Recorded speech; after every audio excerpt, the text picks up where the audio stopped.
I want to get out to the breaking news that we have been following. This homicide investigation in Southwest Charlotte on Cigar Court. This is off of South Tryon Street near Carowinds Boulevard. Just moments ago, we heard from CMPD and learned a 4-year-old boy was killed there by gunfire into a home. We want to go live now to Queen City News anchor Savannah Rudisell joining us from the scene with the very latest. Savannah, good morning.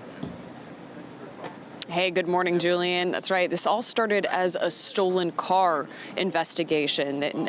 Police say that they got a call just before 6 o'clock here this morning that someone was trying to steal a car.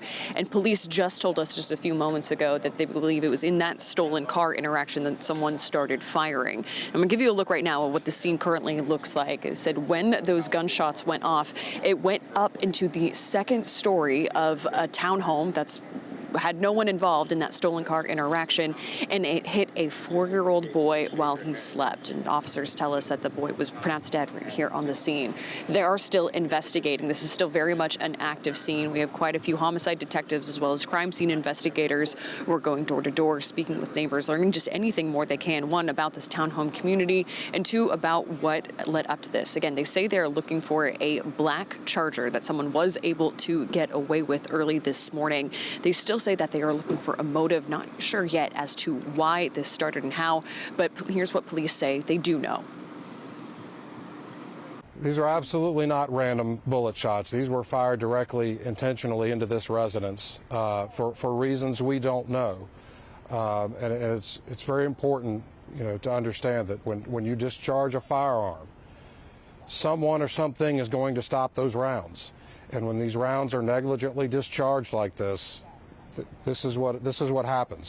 Someone or something gets hit. Officers say that message is especially important here, as within a townhome community where there are multiple families living very close together, so they never know what might be hit. And as we were talking with neighbors earlier this morning, they say that they are all feeling this here as this impact, as they are learning that, again, their 4-year-old neighbor has died. Take a listen here to what some of the neighbors have to say. We were all sleeping at 6 in the morning, people getting up for work, starting to get ready for school. A 4-year-old little boy, has lost his life. I mean, it's horrible. It's horrific. As a mother, it's a hard pill to swallow. As a mother, you want to keep your children safe, and you want to shield them from the world. You want to protect their innocence.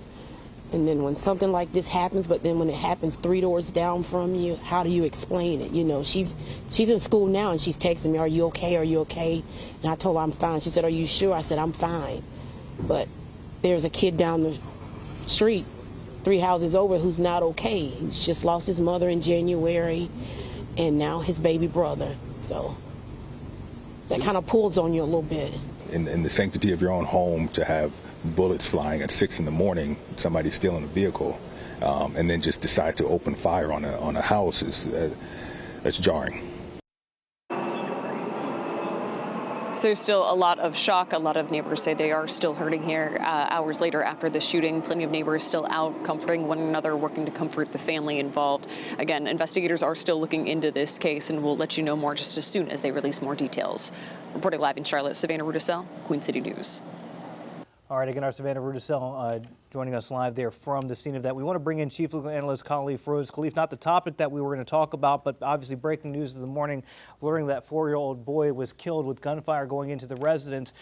Just taking a look at what we know right now, limited information, what's your thoughts on this as police try to find the suspects involved? Unfortunate. Let's start there. I've had a number of homicides like this, unfortunately, over the years where a child is killed, and this is the worst scenario. You can see from the folks that are talking, you just don't know which way to go. And so from a criminal defense standpoint, we talk about a lot on air, discovery, right? The case will, the DA's office will dump discovery on me, and oftentimes it's the whole case, it's the entire file, it's the text messages between detectives, it's the text messages if they ultimately find a suspect between the suspects, it's video evidence, it's DNA, it's a number of things that you get, but I get to see it all. And what I can tell you is in real time, like you're walking backwards, but chronologically from the time that the investigation starts until they ultimately get someone and they're standing in that courtroom, most of the things that I'm reading is just you're getting that insight, and it's hard to digest. It's hard to read. I mean, you're talking about those in-person interviews, like right there.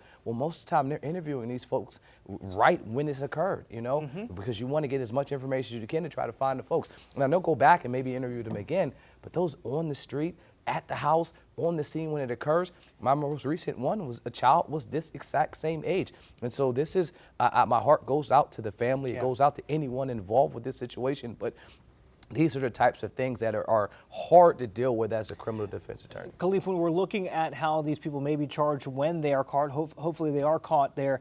When you're firing into a residence, we heard the major say that there's always somebody on the other end or something on the other end. Does it matter if you intended to kill somebody there? Could you get a murder charge? How does that work? It definitely does matter. And so I'd say as a person that has a concealed carry, that's the first thing they told us in our class, that when you fire the gun, recognize that on the other end, there's something there. Either you're shooting at a target, it's not going into thin air. So that's something that I always remember. But in terms of the requirements for the criminal charge, first-degree murder, there needs to be premeditation. Right. So if you did not intend to shoot someone or shoot at something and you were just, discharging your weapon recklessly, then that would only meet the standard of second-degree murder. It wouldn't even be that first-degree murder. But there's other charges in our state. You got firing into an occupied dwelling. There are a number of things that could occur. Say if I intended to shoot you outside, missed you, and went and shot the home. Right. Well, now that intent would transfer because I intended to shoot you and I just missed you and I hit someone else.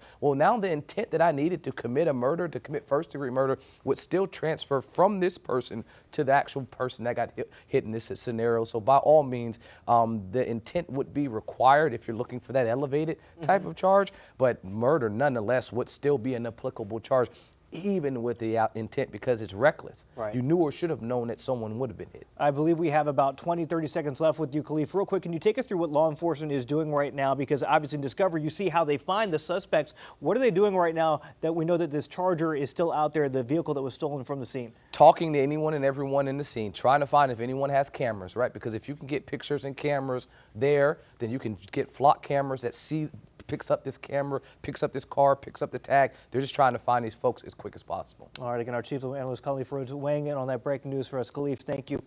Queen City News Plus. Just search Queen City News on your smart TV's app store.